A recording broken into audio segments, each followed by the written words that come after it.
So you've done Kickstarters before. Yes. What was your experience with Kickstarter? Kickstarter is amazing. It's one of the best things that the internet has given us. What I love about things like crowdfunding and new media is it's egalitarian. It's people are either going to buy it or they're not. And if they don't, then you don't get to make it. And then if you get close, I think it's worth reevaluating. I funded comics that had to start again or other projects. But, you know, sometimes you got to take a hard look at it and be like, maybe I have to move on to the next thing. You know, Jupiter Jet was our 4th comic we pitched, the first one we took to Kickstarter. So, like, they're not all gold. We'd done an Indiegogo before that. And Indiegogo's interesting because you can either... You get the money no matter what, right? But with a comic that you plan, we had 5 issues planned. Doing 3 issues is not always the best thing, right? Or I guess it wasn't acceptable to us. That's a weird thing to say. It would have the story would have aborted like halfway through. You don't want to tell a halfway told story and then be like, oh, there'll be more if you guys do another Kickstarter, or you know. Yeah. So I totally understand that. And some people do kickstart each issue of their comic, and that's great, and that's a great model to aspire to. That's just not what we wanted to do.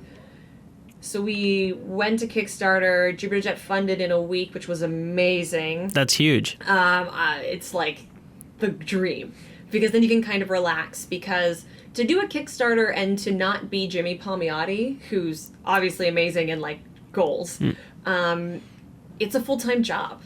You know that. I know that, yeah. You have to do so much marketing and so much planning, and you have to make a business plan, and like, I don't have a business degree. I don't know how to do these things, but there's a lot of resources that are out there. And again, there's a lot of people who will help you. There's a lot of books and resources that are available. But I think if you're willing to work the model, Kickstarter can be your best friend as a new creator. Absolutely. I think so too. I think Kickstarter can be, if not the most valuable tool for upcoming creators, one of the most valuable tools. Yeah.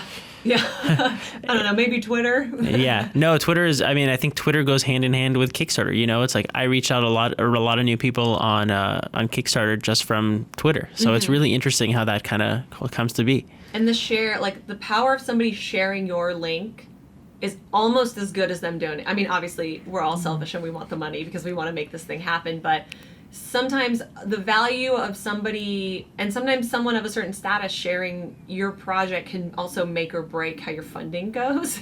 Absolutely. It's interesting because I was told that it used to be 4 impressions. You know, you see an ad, you become more comfortable with it. Mm-hmm. And so it's just like why Coca-Cola spends billions of dollars on marketing, or and you see that impression over and over and over again. And if you see it enough times, you go, oh, I want a Coke. Yeah. The same thing is true with comic books. If you see this image of a cover enough times, eventually it'll go from being like, wait a sec, what is that? Oh, Jupiter Jet. Yeah. Oh, I need to get that. Like, I've seen that. Oh, they saw it here and there and here. So it kind of like, it really opens up a lot of people's eyes the more they see it, and a share will definitely do that. Yeah, because if you can get someone to go, oh, Mark Bernardin shared that, like, that is so, that sometimes you can skip those 4 impressions. Yeah. Which is like, oh, that's amazing. Absolutely. It's share your friends' projects. It makes a big difference. Definitely do that. Yeah. So you have a new Kickstarter coming out. We do. That's super exciting. So tell me about the concept. So it is called, I'm going to lean away from the mic, Science! With an exclamation point. So it has to be said like that every time. It doesn't. So Jupiter Jet was sort of my half-baked idea, and Science is sort of Jason's half-baked idea. He wanted to tell, Jupiter Jet's pretty sci-fi, but he wanted to tell like sort of a more hard science fiction, because all the science there is, it's imaginary, it's fantastical, it's energy sources and alien worlds and things like that. We really love Star Trek. We did a Star Trek fan film parody series. We love Flash Gordon, all these things that are based in fact, you know, buried way deep underneath all of the trappings. And that's the story that we wanted to tell.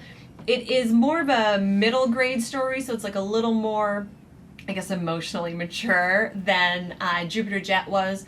Our lead is a 14-year-old Indian American girl named Tamsin, and she's the smartest girl at the best science school ever. It's called the Prometheus Institute, which might tell you a little bit about how the future of that school is going to go.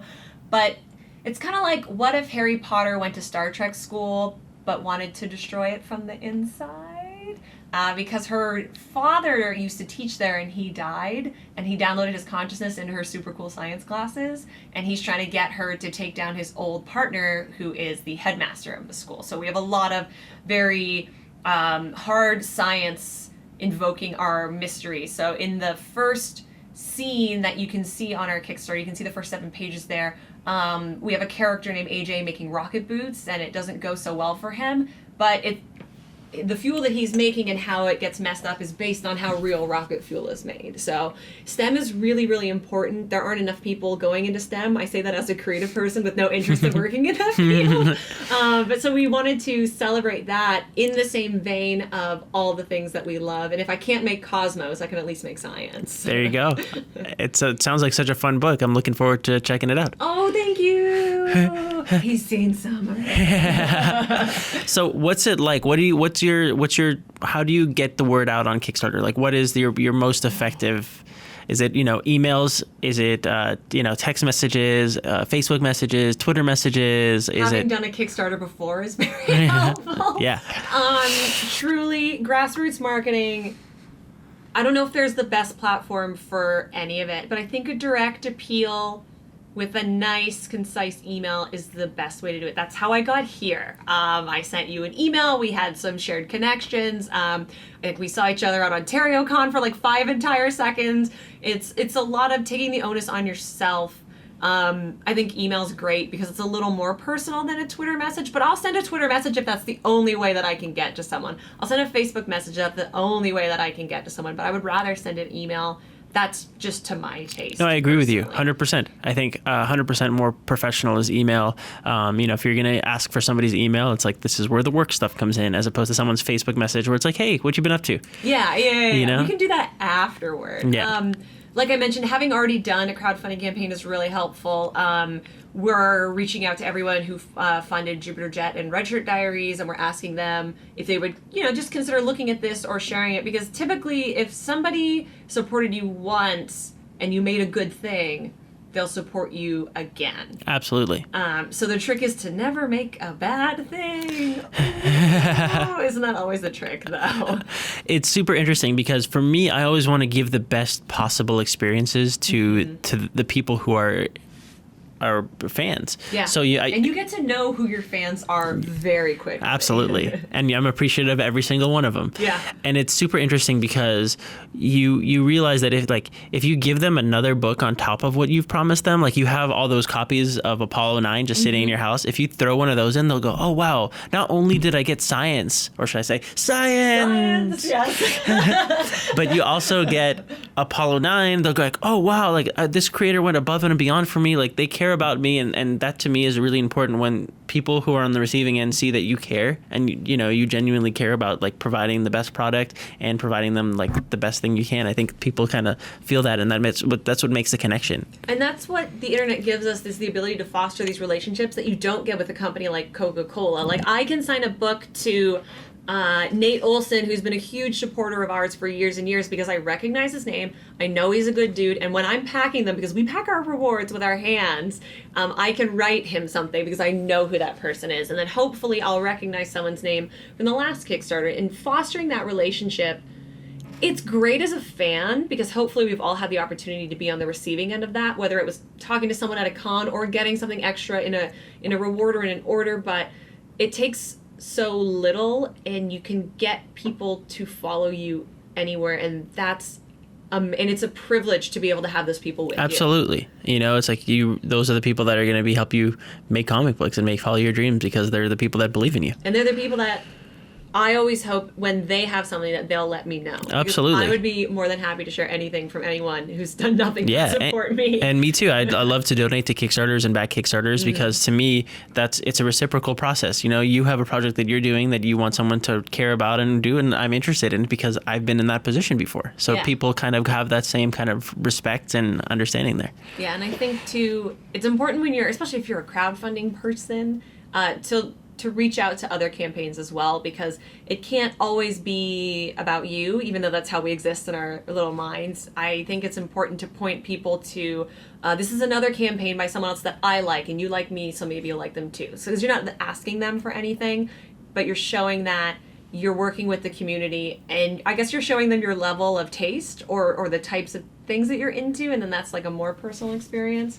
I don't know, man. Kickstarter is a heck of a thing. Absolutely.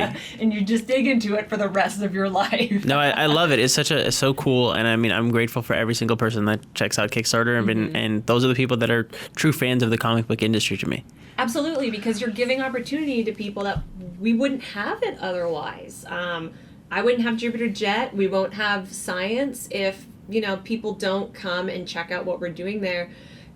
And we're fortunate that we're not, well, we'd all like to be Eastman and Laird now, wouldn't we, making Teenage Mutant Ninja Turtles? But we don't have to make them in a copy shop or in our basement or things like that. Which is super cool, because then you actually know you're building a fan base while you're making the comic book. Yeah. It's such a cool dynamic to have. And so exhausting.